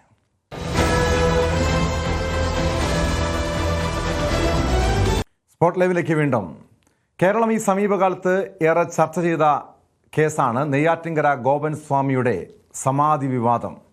ഒടുവിൽ നെയ്യാറ്റിൻകര ഗോപന്റെ പോസ്റ്റ്മോർട്ടം റിപ്പോർട്ട് പുറത്തു വന്നിട്ടുണ്ട്. മരണകാരണമായേക്കാവുന്ന മുറിവുകളൊന്നും ശരീരത്തിൽ ഉണ്ടായിരുന്നില്ലെന്നാണ് പോസ്റ്റ്മോർട്ടം റിപ്പോർട്ടിൽ വ്യക്തമാക്കുന്നത്. ലിവർ സിറോസിസും വൃക്കകളുടെ തകരാറും അടക്കം നിരവധി ആരോഗ്യ പ്രശ്നങ്ങൾ അദ്ദേഹത്തിനുണ്ടായിരുന്നു. സമാധി സ്ഥലം ഉപജീവനത്തിന് ഉപയോഗിക്കില്ല എന്ന് വ്യക്തമാക്കി കുടുംബം രംഗത്തെത്തിയിട്ടുണ്ട്.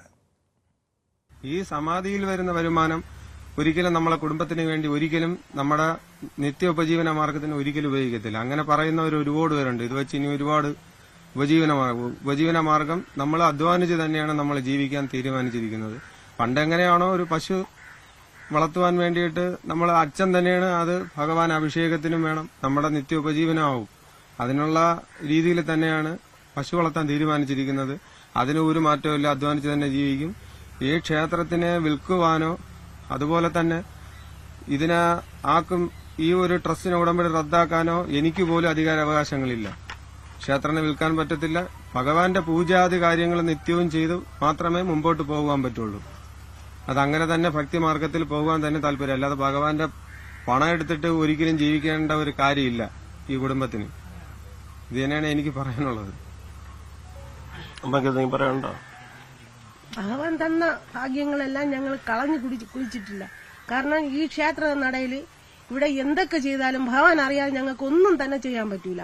സമാധി എന്നുള്ള സ്ഥാനം മനസ്സിലാക്കി ഞങ്ങൾ ഓരോന്ന് ചെയ്തെങ്കിലും എനിക്ക് എന്റെ അറിവ് വർഷങ്ങളോളം കൊണ്ട് എന്റെ ഭർത്താവായിട്ട് എനിക്ക് അടുപ്പമുണ്ട്.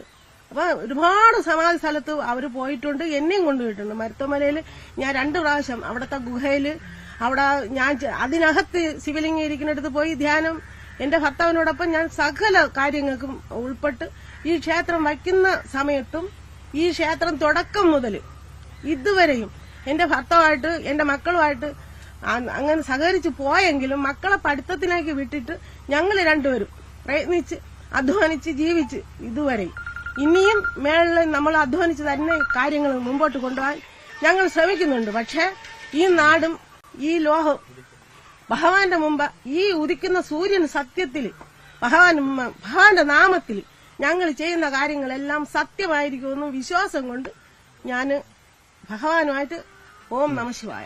അതേസമയം സമാധി സ്ഥലം തീർത്ഥാടന കേന്ദ്രമാക്കി മാറ്റാനുള്ള നീക്കങ്ങളാണ് ഹൈന്ദവ സംഘടനകളുടെ നേതൃത്വത്തിൽ നടക്കുന്നത്. ഡാൻ കുര്യൻ ചേരുന്നുണ്ട് വിവരങ്ങളുമായി തിരുവനന്തപുരത്ത് നിന്ന്. ഡാൻ, ഏറെ വിവാദമുണർത്തിയൊരു കേസാണ് ഈ ഗോപൻ സ്വാമിയുടെ സമാധിയുമായി ബന്ധപ്പെട്ട സംഭവവികാസങ്ങളൊക്കെ.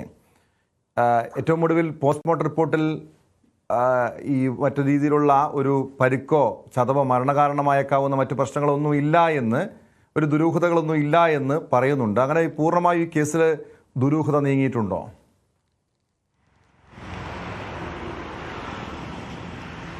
ടോം, അതായത് ഈ പ്രാഥമികമായി നടത്തിയ മൃതദേഹം പുറത്തെടുത്ത് നടത്തിയ പരിശോധനയിൽ അസ്വാഭാവികമായി, അതായത് ഒരു കാര്യത്തിൽ മാത്രമായിരുന്നു ഒരു വ്യക്തത ഉണ്ടാകാനുണ്ടായിരുന്നത്. അതായത് ഈ ഗോപൻ സ്വാമിയുടെ വായ്ക്കുള്ളിൽ ശ്വാസകോശത്തിനും മറ്റും ഭസ്മത്തിൻ്റെ അംശങ്ങൾ കണ്ടെത്തിയിരുന്നു. അത് ഏതെങ്കിലും തരത്തിൽ അസ്വാഭാവികമായി ശരീരത്തിനുള്ളിൽ എത്തിയതാണോ എന്നതായിരുന്നു ഒരു സംശയമായി അവശേഷിച്ചിരുന്നത്.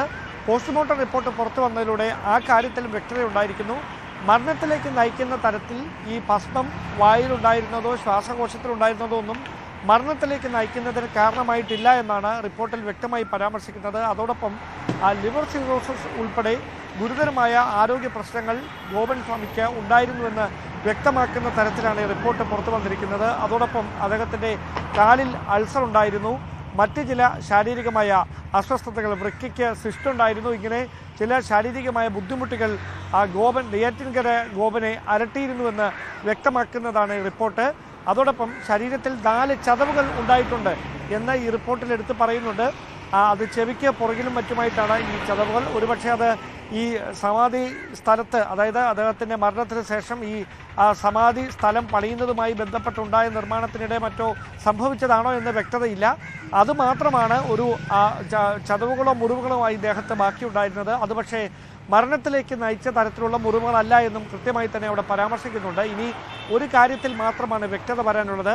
കുടുംബം ഇപ്പോഴും അവകാശപ്പെടുന്നത് അദ്ദേഹം അവിടെ ഇരുന്ന് സമാധിയാകുകയായിരുന്നു എന്നാണ്. ഇന്നും അദ്ദേഹത്തിൻ്റെ 2 ആൺമക്കളും ഭാര്യയുമടക്കം മാധ്യമങ്ങളോട് പലതവണ ആവർത്തിച്ച് വ്യക്തമാക്കിയത് അദ്ദേഹം അവിടെ ഇരുന്ന് സമാധിയാകുകയായിരുന്നു എന്നാണ്.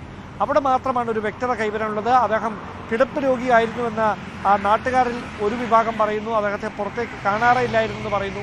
അങ്ങനെ ഒരാൾ വീട്ടിൽ നിന്ന് ഏതാണ്ട് 50 മീറ്ററോളം മാറി ഈ ക്ഷേത്രത്തോട് സമീപത്ത് ഉള്ള ഈ കൈലാസനാഥ ക്ഷേത്രത്തോട് ചേർന്നുള്ള ഒരു സ്ഥലത്ത് വന്ന് ഇരുന്ന് എങ്ങനെ സമാധിയായി എന്നതിലാണ് ഒരു സംശയം നിലനിൽക്കുന്നത്. അതിലൊരു വ്യക്തത കൈവരാനുണ്ട്. അത് പക്ഷേ പോസ്റ്റ്മോർട്ടം റിപ്പോർട്ട് കൊണ്ട് അത് പുറത്ത് വരില്ല, ആ വിവരങ്ങളിൽ വ്യക്തത വരില്ല എന്ന് ആദ്യം തന്നെ ഫോറൻസിക് സർജന്മാരും പോലീസ് ഉദ്യോഗസ്ഥരുമൊക്കെ വ്യക്തമാക്കിയതാണ്. അതോടൊപ്പം ആന്തരിക അവയവങ്ങളുടെ ഒരു പരിശോധന കൂടി പുറത്തു വരാനുണ്ട്. ഈ രാസപരിശോധനാ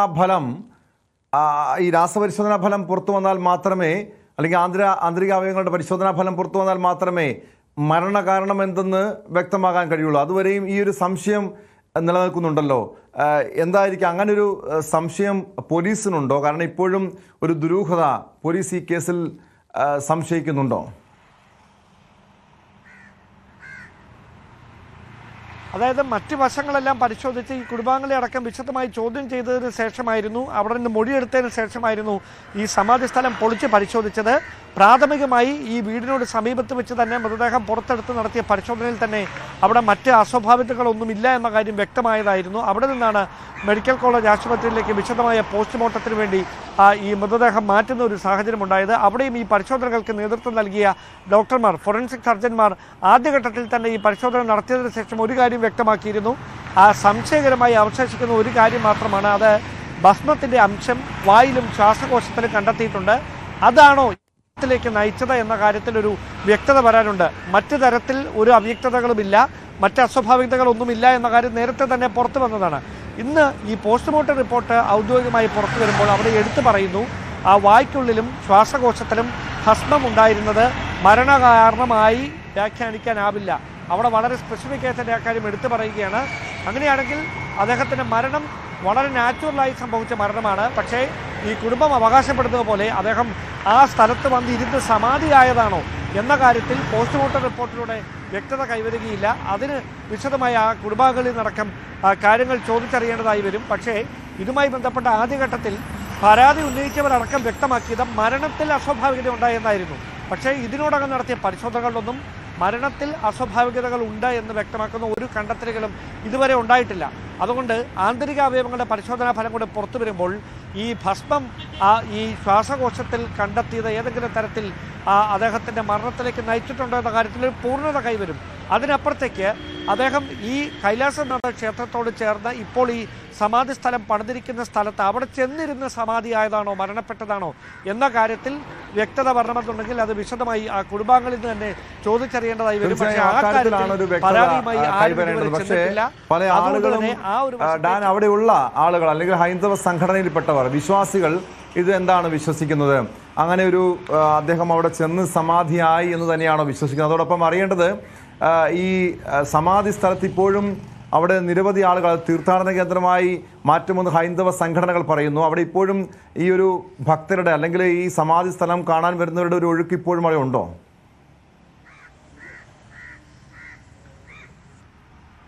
അങ്ങനെയൊന്നുമില്ല. അതായത് ഈ ഹൈന്ദവ സംഘടനകൾ തുടക്കം മുതൽ തന്നെ ഈ പോസ്റ്റ്മോർട്ടം നടപടികൾക്ക് വേണ്ടി മൃതദേഹം പുറത്തെടുക്കുന്നതിന് മുമ്പ് തന്നെ അതിനെതിരെ എതിർപ്പുമായി നിരവധി സംഘടനകൾ രംഗത്തെത്തിയിരുന്നു. ഇന്നും അവരുടെ സാന്നിധ്യം അവിടെ ഉണ്ടായിരുന്നു. ഈ മാധ്യമങ്ങളെ ഈ കുടുംബാംഗങ്ങൾ കാണുന്ന സമയത്ത് അവർ പറയുന്നത് അവർ പറഞ്ഞതിനപ്പുറം ഒരു കണ്ടെത്തലുകളും പോസ്റ്റ്മോർട്ടത്തിലടക്കം ഉണ്ടായിട്ടില്ല. ഇതൊരു ദുഷ്പ്രചാരണമായിരുന്നു. ആ കുടുംബത്തെ ആക്ഷേപിക്കുന്നതിന് വേണ്ടി നടത്തിയൊരു നീക്കമാണിത്. അതിന് പിന്നിൽ സംഘടിതമായ ചില നീക്കങ്ങൾ ഉണ്ട് എന്ന തരത്തിലാണ് ഈ ഹൈന്ദവ സംഘടനകളുടെ പ്രതിനിധികളടക്കം വ്യക്തമാക്കിയിരിക്കുന്നത്. അവരുടെ നിലവിലത്തെ ആവശ്യം അതിനെ ഒരു തീർത്ഥാടന കേന്ദ്രമാക്കി മാറ്റുക എന്നതാണ്. അതിനു വേണ്ടിയിട്ടുള്ള നീക്കങ്ങളാണ്. അതായത് ഈ സമാധി സ്ഥലത്തിന് മുകളിൽ 41 ദിവസത്തിന് ശേഷം ഒരുപക്ഷെ ശിവലിംഗം സ്ഥാപിച്ചുകൊണ്ട് അതുമായി ബന്ധപ്പെട്ട ചടങ്ങുകൾ കൂടി നടത്താനുള്ള ഒരുക്കമാണ് അവർ നടത്തുന്നത്. കുടുംബത്തിന് പിന്തുണയുമായി വിവിധ സംഘടനകൾ രംഗത്തെത്തിയിട്ടുണ്ട്. കേന്ദ്രമന്ത്രി സുരേഷ് ഗോപി കഴിഞ്ഞ ദിവസം നമുക്ക് ആ കുടുംബാംഗങ്ങൾ നൽകിയ അഭിമുഖത്തിലാണ് അവർ ഇങ്ങനെയൊരു പ്രതികരണം നടത്തിയത്. അവർ സാമ്പത്തികമായി വളരെ ബുദ്ധിമുട്ടിലാണ്. അതുകൊണ്ട് തന്നെ ഉണ്ടായിരുന്ന ഒരു പശുവിനെ വിറ്റിട്ടാണ് ശിവലിംഗത്തിന് പണം നൽകിയിരിക്കുന്നതെന്ന് ആ വാർത്ത കണ്ട കേന്ദ്രമന്ത്രി സുരേഷ് ഗോപി ഈ കുടുംബത്തിന് ഉപജീവന മാർഗത്തിന് വേണ്ടി 2 പശുക്കളെ വാങ്ങുന്നതിനുള്ള സാമ്പത്തിക സഹായം നൽകാമെന്ന് ഏറ്റിട്ടുണ്ട് എന്നാണ് അവർ ഇന്ന് വ്യക്തമാക്കിയിരിക്കുന്നത്. അങ്ങനെയാണെങ്കിൽ അതിനെ ഒരു തീർത്ഥാടന കേന്ദ്രമാക്കി മാറ്റുന്നതിന് വേണ്ടിയിട്ടുള്ള നടപടികൾ ഒരു വശത്ത് പുരോഗമിക്കുമ്പോൾ മറുവശത്ത് ഈ സമാധി ഇരുന്നതാണോ അതോ മരണപ്പെട്ട ശേഷം അദ്ദേഹത്തെ അവിടെ കൊണ്ട് ഇരുത്തിയതാണോ ഈ കാര്യത്തിൽ ഒരു വ്യക്തത വരണമെന്ന ആവശ്യമായി വേറൊരു വിഭാഗം മറുവശത്തുണ്ട്. പക്ഷേ കോസ് ഓഫ് ഡെത്ത് അന്വേഷിക്കുക മാത്രമാണ് തങ്ങളുടെ നടപടി. അതിനപ്പുറത്തേക്ക് മറ്റ് കാര്യങ്ങളിലേക്കൊന്നും കടക്കില്ല എന്ന നിലപാടിലാണ് പോലീസും ജില്ലാ ഭരണകൂടവും ഇപ്പോഴുള്ളത്. യെസ്, വ്യക്തമാണ്. തിരുവനന്തപുരത്ത് നിന്ന് ഡാൻ കുര്യനാണ് വിവരങ്ങൾ നൽകിയത്. കോട്ടയം നഴ്സിംഗ് കോളേജിലെ റാഗിംഗ് കേസിൽ പ്രതികളായ 5 പേരുടെയും തുടർ പഠനം തടയും. നഴ്സിംഗ് കൗൺസിലിൻ്റെതാണ് തീരുമാനം. ജീവ, വിവേക്, റിജിൽജിത്ത്, സാമുവൽ, രാഹുൽ രാജ് എന്നിവർക്കെതിരെയാണ് നഴ്സിംഗ് കൗൺസിലിൻ്റെ കടുത്ത നടപടി. കേസിൽ മറ്റ് ഇരകളെ സാക്ഷികളാക്കാനാണ് തീരുമാനം. റാഗിങ്ങിനെതിരെ ഇന്നും പ്രതിഷേധം തുടരുകയാണ്. AIYF, ASF സംഘടനകൾ സംയുക്തമായി മാർച്ച് നടത്തി. BJP കോട്ടയം ഈസ്റ്റ് ജില്ലാ കമ്മിറ്റിയും കോളേജിലേക്ക് പ്രതിഷേധം സംഘടിപ്പിച്ചു.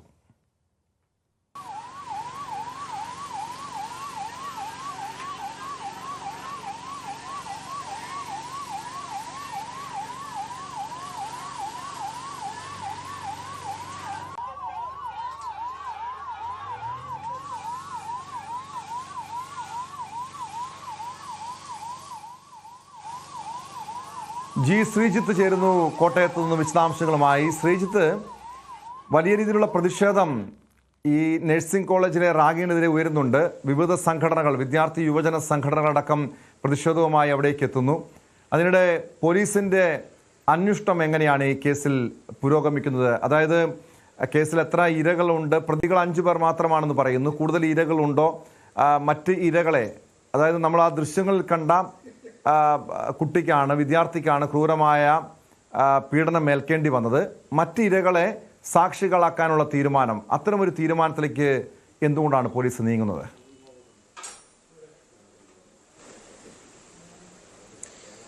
പ്രത്യേകിച്ച് ഒരേ വകുപ്പുകളാണ് ഇവർക്കെതിരെ ഈ കുട്ടികളുടെ മൊഴി പ്രകാരം മറ്റിരകളുടെ മൊഴി പ്രകാരം വന്നിരിക്കുന്നത്. അതുകൊണ്ട് തന്നെ ഈ കേസിൽ ഒരേ FIR മതിയാകും.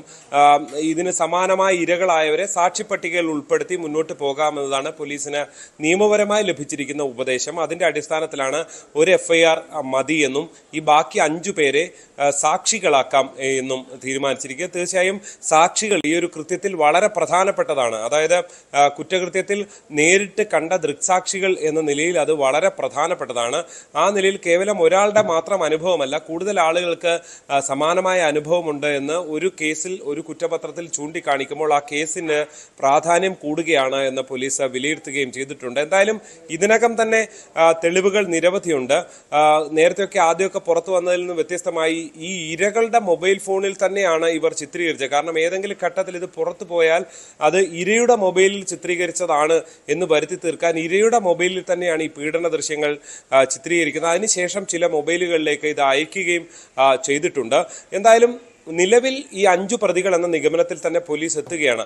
സാങ്കേതികമായി പോലീസിന്റെ അന്വേഷണം തുടരുന്നു. പക്ഷെ പ്രതികൾ ഇവർ തന്നെയായിരിക്കും, ഇരകൾ ആയവരും ഇവർ തന്നെയായിരിക്കും. അതിനപ്പുറത്തേക്ക് കാര്യമായൊരു പുതിയ വഴിത്തിരിവിലേക്ക് അന്വേഷണം പോകാനുള്ള സാധ്യത നിലവിലില്ല.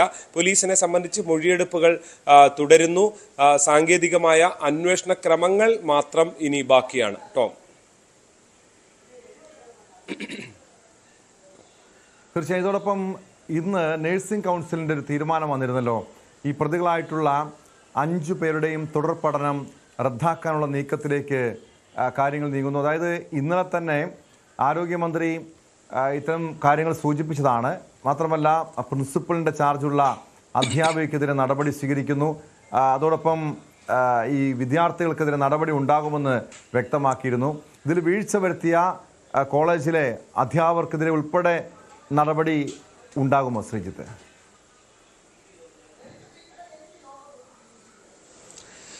തീർച്ചയായും അവർക്കെതിരെയാണ് വകുപ്പ് തല നടപടി വന്നിരിക്കുന്നത്. അവർക്ക് ഈ ക്രൈമിൽ നേരിട്ട് പങ്കുണ്ട് എന്ന വിവരം പോലീസിനെ സംബന്ധിച്ചില്ല. അതുകൊണ്ട് തന്നെ ഈ ഒരു FIRൽ അവരെ പ്രതി ചേർക്കാനുള്ളതോ അത്തരത്തിൽ ക്രിമിനൽ നടപടിക്രമകാരമുള്ള നടപടികൾ ഉണ്ടാകില്ല. അതേസമയം തന്നെ വകുപ്പ് തല നടപടിയിലേക്ക് വന്നിരിക്കുന്നു. കോളേജ് പ്രിൻസിപ്പളെ സസ്പെൻഡ് ചെയ്യുക എന്നത് കേവലം പ്രിൻസിപ്പള് സസ്പെൻഡ് ചെയ്യുന്നു എന്നുള്ളത് അപ്പുറത്തേക്ക് ഇത്തരം കോളേജുകളുടെ വാർഡന്റെ ചുമതല പ്രിൻസിപ്പലിനാണുള്ളത്. അങ്ങനെ കോളേജ് വാർഡനെയാണ് ഫലത്തിൽ സസ്പെൻഡ് ചെയ്തിരിക്കുന്നത്. അസിസ്റ്റന്റ് പ്രൊഫസറും അസിസ്റ്റന്റ് വാർഡൻ എന്ന ചുമതല വഹിക്കുന്ന ഉദ്യോഗസ്ഥനെയും അധ്യാപകനെയും സസ്പെൻഡ് ചെയ്തിട്ടുണ്ട്. ഒപ്പം തന്നെ മൂന്നാമത് ഈ ഇതിന്റെ ഒരു സുരക്ഷാ ചുമതലയുള്ള ഉദ്യോഗസ്ഥനാണ്. അദ്ദേഹം താൽക്കാലിക ജീവനക്കാരനാണ്. അദ്ദേഹത്തെയും ഇവിടെ സസ്പെൻഡ് ചെയ്തിട്ടുണ്ട്. പ്രത്യേകിച്ച് മേൽനോട്ടത്തിലടക്കം വലിയ വീഴ്ച വന്നിട്ടുണ്ട്. എല്ലാ സംവിധാനവും ഉണ്ട് എന്ന് പറയുമ്പോൾ അതിലെല്ലാം വീഴ്ച വന്നിരിക്കുന്നു എന്നുള്ളതാണ് പോലീസിന്റെ ഒരു വിലയിരുത്തൽ ഉള്ളത്. ക്ഷമിക്കണം, ഈ അന്വേഷണ സംഘത്തിന്റെ ഈ നഴ്സിംഗ് കൗൺസിൽ നിയോഗിച്ച അന്വേഷണ സംഘത്തിന്റെ വിലയിരുത്തലും റിപ്പോർട്ടും അത് തന്നെയാണ്. അതിന്റെ പശ്ചാത്തലത്തിലാണ് ആദ്യം ഇന്നലെ ഈ അധ്യാപകർക്കെതിരെ ഫലത്തിൽ പ്രിൻസിപ്പൽ ഉൾപ്പെടെയുള്ളവർക്കെതിരെ നടപടി, ഒരാളെ പിരിച്ചുവിടുന്ന നിലയിലേക്കും കാര്യങ്ങൾ എത്തിയത്. ഈ വിദ്യാർത്ഥികളെ സംബന്ധിച്ച് അവരെ ഡിവാർ ചെയ്യുക, അതായത് അവരുടെ പഠനം തടസ്സപ്പെടുത്തുക എന്ന നടപടിയിലേക്കാണ് ഇപ്പോൾ. അതായത് അത് വകുപ്പ് തല DMEക്ക് കീഴിലാണ് ഇതുള്ളത്. അത്തരത്തിലുള്ള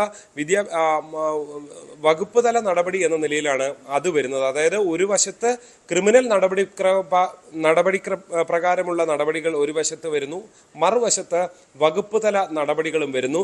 ഈ വിദ്യാർത്ഥികൾക്ക് പഠനം തടസ്സപ്പെടുത്തിക്കൊണ്ടുള്ള ഉത്തരവാണ് ഉണ്ടായിരിക്കുന്നത്. എന്തായാലും ഇത് വളരെ പ്രധാനപ്പെട്ടതാണ്. ഇതിൽ തീർച്ചയായും ഇതിലൊരു സർക്കാർ അടക്കം നേരത്തെ തന്നെ പറഞ്ഞിരുന്നതാണ്. മന്ത്രി വീണ ജോർജ് ഉൾപ്പെടെയുള്ളവർ ചൂണ്ടിക്കാണിക്കുകയും ചെയ്തതാണ്. കേവലം ഒരു സസ്പെൻഷനിലൊന്നും നടപടി ഒതുങ്ങുന്നതല്ല.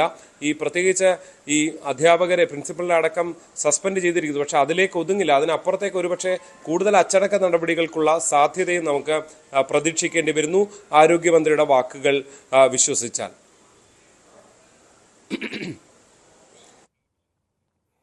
വ്യക്തമാണ്. ശ്രീജിത്താണ് കോട്ടയത്ത് നിന്നും വിവരങ്ങൾ നൽകിയത്. ശ്രീജിത്ത് സൂചിപ്പിച്ചതുപോലെ ഇതൊരു കൃത്യമായ സൂചനയാണ്. ഇതുപോലെ റാഗിംഗ് പ്രവർത്തനങ്ങളിൽ ഏർപ്പെട്ട് കഴിഞ്ഞാൽ ഭാവി ജീവിതം പോലും, അവരുടെ തുടർ വിദ്യാഭ്യാസം പോലും തകരും. അതിനെതിരെ പോലും ശക്തമായ നടപടി സ്വീകരിക്കുമെന്ന സൂചനയാണ് സർക്കാരും നൽകുന്നത്. കയർ ബോർഡ് ജീവനക്കാരി ജോളി മധുവിൻ്റെ മരണമാണ് സ്പോട്ട് ലൈവിന് പരിശോധിക്കുന്നത്. ജോളിയുടെ മരണവുമായി ബന്ധപ്പെട്ടുള്ള അന്വേഷണ സമിതിക്ക് മുൻപാകെ കുടുംബം മൊഴി നൽകി. രോഗബാധിതയായിട്ടും മാനദണ്ഡങ്ങൾ ലംഘിച്ച് സ്ഥലം മാറ്റിയെന്നും മാനസിക സംഘർഷമാണ് മരണകാരണമെന്നും കുടുംബം ആരോപിച്ചു. MSME മന്ത്രാലയമാണ് 3-അംഗ അന്വേഷണ സമിതിയെ നിയോഗിച്ചത്. കഴിഞ്ഞ ദിവസം ജീവനക്കാരിൽ നിന്നും അന്വേഷണ സംഘം മൊഴിയെടുത്തിരുന്നു. കുറ്റാരോപിതരെ മാറ്റി നിർത്താത്തതിൽ ആശങ്കയുണ്ടെന്നും ഡിജിറ്റൽ തെളിവുകളടക്കം കൈമാറുന്നത് നിയമോപദേശം തേടിയതിനു ശേഷം മാത്രമായിരിക്കുമെന്നും ജോളിയുടെ സഹോദരൻ സിബി ജോസഫ് പറഞ്ഞു. അങ്ങനെയുള്ള ഒരു ഇൻഫ്ലുവൻസിന് ഈ ടീം വിധേയരാകുകയില്ല. ഇവർ ഡയറക്റ്റ് MSME മിനിസ്ട്രിക്കാണ് റിപ്പോർട്ട് ചെയ്യുന്നത്. അതുകൊണ്ട് അത്തരം അപ്രഹെൻഷൻസ് ഞങ്ങൾ തൽക്കാലം വെക്കേണ്ട. അതുകൊണ്ട് ഈ ഒരു മീറ്റിങ്ങുമായിട്ട് സഹകരിക്കണം എന്നുള്ള രീതിയിലാണ് പ്രപ്പോസൽ വന്നത്. കുറച്ച് ഡീറ്റെയിൽസ് ഞങ്ങളുടെ കിട്ടിയിരിക്കുന്നത് മുഴുവനും കൂടുതലും ജോളി തന്നെ അവൾ ജീവിച്ചിരുന്നപ്പോഴത്തേക്കും RTA വഴി കളക്ട് ചെയ്ത ഇൻറ്റേർണൽ ഡോക്യുമെൻറ്റ്സിൻ്റെ കോപ്പികളാണ് കൂടുതലായിട്ട് ഞങ്ങൾ തന്നിരിക്കുന്നത്. ഡാനി ഇപ്പോൾ ചേരുന്ന വിവരങ്ങളുമായി. ഡാനി, ഈ കുടുംബത്തിൻ്റെ ഒരു പ്രധാനപ്പെട്ട ആശങ്ക ഈ ജോളിയുടെ മരണം നടന്ന് ഇത്രയും ദിവസങ്ങളായി ഇതുവരെയും കുറ്റാരോപിതരെ അവർക്കെതിരെ നടപടി സ്വീകരിക്കാൻ പോലും തയ്യാറായിട്ടില്ല. അവരിപ്പോഴും ഈ സർവീസിൽ നിന്നും മാറ്റി നിർത്തിയിട്ടില്ല. ആ ഒരു ആശങ്ക അവർ പങ്കുവെക്കുന്നുണ്ട്. ഈ അന്വേഷണ സംഘത്തിന് മുൻപാകെ നൽകിയ മൊഴിയിൽ എന്തൊക്കെ കാര്യങ്ങളാണ് അവർ വ്യക്തമാക്കിയത്, സൂചിപ്പിച്ചത്?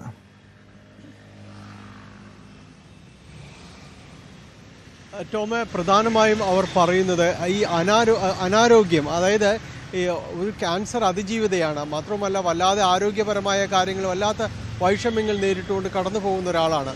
അപ്പോൾ ഈ നിയമപ്രകാരം, ചട്ടപ്രകാരം അങ്ങനെയുള്ള ഒരാൾക്ക് ഒരു സ്ഥലം മാറ്റം, അത്തരം കാര്യങ്ങളൊന്നും നൽകാത്തതാണ്. കമ്പാഷനേറ്റീവ് ഗ്രൗണ്ടിൽ നോക്കുമ്പോൾ പോലും അത്തരം കാര്യങ്ങളൊന്നും കൊടുക്കാത്തതാണ്. പക്ഷേ ജോളി മധുവിനെ ബോധപൂർവമായി അവർ ട്രാൻസ്ഫർ ചെയ്യുകയായിരുന്നു എന്നതാണ് പറയുന്നത്. നിർബന്ധപൂർവ്വം അവർക്ക് ഒരു സ്ഥലം മാറ്റ ഉത്തരവ് കൊടുക്കുന്നു. അത് ഒരു കാരണവശാലും അതിൽ ഒരു വിട്ടുവീഴ്ചയ്ക്ക് പോലും തയ്യാറാകാത്ത ഒരു സാഹചര്യം ഉണ്ടാകുകയും ചെയ്യുന്നു. അത് അവരെ വലിയ രീതിയിൽ അവർക്ക് വിഷമങ്ങൾ ഉണ്ടാക്കുന്നു, അതിൽ വലിയ സമ്മർദ്ദമുണ്ടാക്കുന്നു. ഇത് സംബന്ധിയായ കാര്യങ്ങൾ അവർ കുടുംബാംഗങ്ങളോട് പങ്കുവച്ചിരുന്നു, ഓഫീസിലെ മറ്റ് സഹപ്രവർത്തകരോട് പങ്കുവച്ചിരുന്നു. മേലുദ്യോഗസ്ഥർക്ക് പലതവണ അവർ അപേക്ഷകൾ നൽകിയിരുന്നു, തന്നെ ഇതിൽ നിന്ന് ഒഴിവാക്കണമെന്ന കാര്യങ്ങൾ പറഞ്ഞിരുന്നു. ഇതിനെല്ലാം പുറമെയാണ് മെഡിക്കൽ സർട്ടിഫിക്കറ്റ് പലതവണ സമർപ്പിക്കുകയും ചെയ്തു. പക്ഷേ ഇതിനൊന്നും ഒരു പരിഗണനയും ആരും നൽകിയിരുന്നില്ല എന്നതാണ്.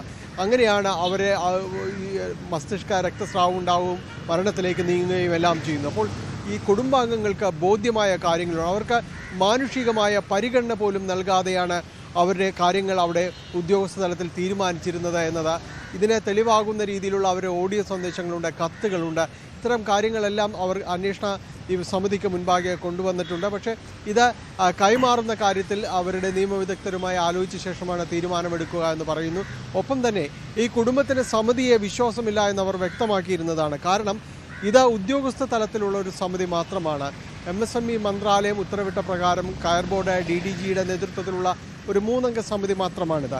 അവരെങ്ങനെയാണ് കയർ ബോർഡ് ചെയർമാൻ അടക്കമുള്ള ഉന്നതരായവർക്ക് നേരെ എന്ത് നടപടി കൈക്കൊള്ളാനാണെന്നാണ് കുടുംബം ചോദിക്കുന്നത്. അതുകൊണ്ട് ഇത് ഒരു പ്രഹസനം എന്ന രീതിയിൽ മാത്രമാണ് അവർ കാണുന്നത്.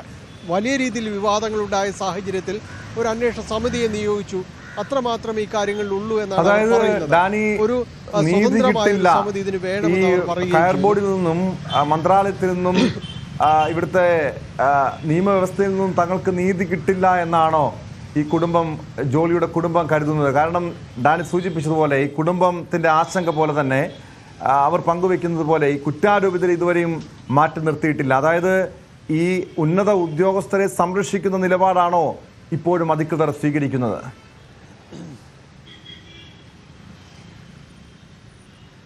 തീർച്ചയായും അങ്ങനെ തന്നെയാണ് ടോം. കാരണം ഇതിൽ ആർക്കെതിരെയാണോ ആരോപിക്കപ്പെട്ടിരുന്നത് അവരെല്ലാം തന്നെ ഇതിനകത്ത് ഇപ്പോഴും തുടരുന്നുണ്ട്. അവരുടെ കീഴിൽ വരുന്ന ഉദ്യോഗസ്ഥരടക്കമാണ് ഈ സമിതി എന്നെല്ലാം തന്നെ വിശേഷിപ്പിക്കാവുന്നത്.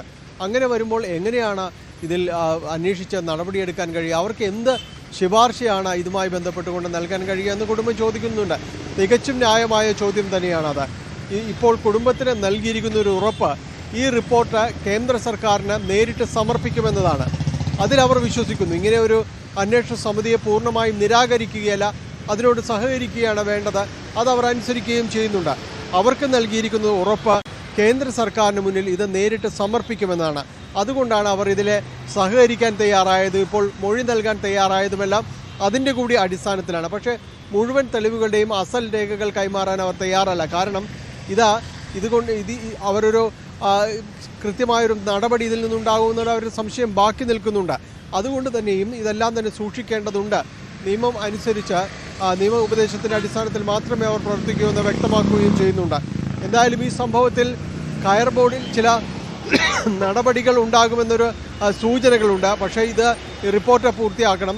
കഴിഞ്ഞ ദിവസങ്ങളിലായിട്ട് ജീവനക്കാരുടെ എല്ലാം തന്നെ ഏതാണ്ട് മൊഴിയെടുത്തു തീർന്നു. 15 ദിവസത്തിനുള്ളിൽ മന്ത്രാലയത്തിന് റിപ്പോർട്ട് സമർപ്പിക്കുമെന്നാണ് പറഞ്ഞിരിക്കുന്നത്.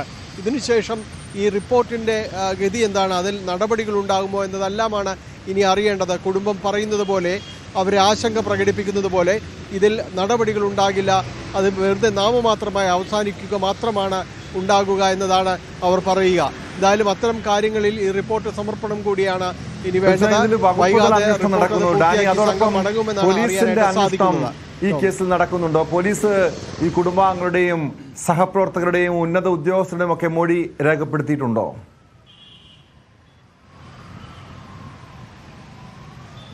ടോമി, ഇതിൽ പോലീസും അന്വേഷണത്തിലേക്ക് കടന്നിട്ടുണ്ട്. വൈകാതെ കുടുംബാംഗങ്ങളുടെ മൊഴിയും അതോടൊപ്പം തന്നെ ഈ മറ്റുദ്യോഗസ്ഥരുടെ മൊഴിയും അടക്കമുള്ള കാര്യങ്ങൾ രേഖപ്പെടുത്തിക്കൊണ്ട് പോകേണ്ടതുണ്ട്. എന്നാൽ അവർക്ക് മുന്നിലും ചില കടമകളുണ്ട്. കാരണം ഈ കയർ ബോർഡ് ഉന്നത ഉദ്യോഗസ്ഥർക്കെതിരെ അടക്കം നടപടികളുമായിട്ട് മുന്നോട്ട് പോകേണ്ടതുണ്ട്. അത്തരം കാര്യങ്ങളിൽ ചില പ്രായോഗിക ബുദ്ധിമുട്ടുകളുണ്ട്. നിലവിൽ ഇപ്പോൾ ഈ ഓഫീസിലെ സഹപ്രവർത്തകരുടെ മൊഴി രേഖപ്പെടുത്തുക, ജോളി മധു എന്തൊക്കെയാണ് ഇത് സംബന്ധിയായ കാര്യങ്ങൾ പറഞ്ഞിരിക്കുന്നത്, അവരുടെ ബുദ്ധിമുട്ടുകൾ എന്തെല്ലാമായിരുന്നു, അത്തരം കാര്യങ്ങളെല്ലാം തന്നെ അവർ രേഖപ്പെടുത്തേണ്ടതുണ്ട്. കുടുംബത്തിൻ്റെ മൊഴിയെല്ലാം രേഖപ്പെടുത്തിയതിന് ശേഷമായിരിക്കും മറ്റു കാര്യങ്ങളിലേക്ക് കടക്കുക. എന്തായാലും ഈ വിഷയം വലിയ രീതിയിൽ വിവാദമായിരിക്കുന്നു. കേന്ദ്രത്തിലടക്കം ചർച്ചയായ സാഹചര്യമുണ്ട്. കഴിഞ്ഞ ദിവസം ഹൈബീഡൻ MP തന്നെ ആവശ്യപ്പെട്ടിരുന്നു, ലോക്സഭയിൽ ഇത് ചർച്ച ചെയ്യേണ്ടതുണ്ട് എന്നതടക്കമുള്ള കാര്യങ്ങൾ ആവശ്യപ്പെട്ടു. അങ്ങനെ കേന്ദ്ര തലത്തിൽ തന്നെ ഇത് ശ്രദ്ധിക്കപ്പെടുന്നുണ്ട്. ഇതുമൂലം കഴിഞ്ഞ ദിവസം ഒരു നടപടി ഉണ്ടായത്, അവിടെ ഒരു ഉദ്യോഗസ്ഥനായ CB സുനിൽകുമാർ, അദ്ദേഹം പക്ഷാഘാതം പിടിപെട്ട് കിടക്കുകയാണ്. അദ്ദേഹത്തിന് സ്ഥലം മാറ്റം കൊടുത്തത് 2 ഇടങ്ങളിലേക്ക്, ഒഡീഷയിലേക്കും കൊൽക്കത്തയിലേക്കുമാണ് കൊടുത്തത്.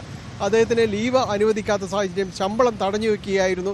അദ്ദേഹത്തിൻ്റെ മകൻ ഈ പരാതിയുമായി മാധ്യമങ്ങൾക്ക് മുന്നിലെത്തിയതോടെ കഴിഞ്ഞ ദിവസം അദ്ദേഹത്തിന് തടഞ്ഞു വെച്ച ശമ്പളം വിട്ടുകൊടുത്തിട്ടുണ്ട്. ഏതായാലും അത്തരം ചില തിരുത്തൽ നടപടികളിലേക്ക് ഈ കയർ ബോർഡ് കടക്കുന്നുണ്ടെങ്കിൽ അതൊരു പരിധിവരെ ആശ്വാസകരമായ കാര്യമാണ്. ടോം.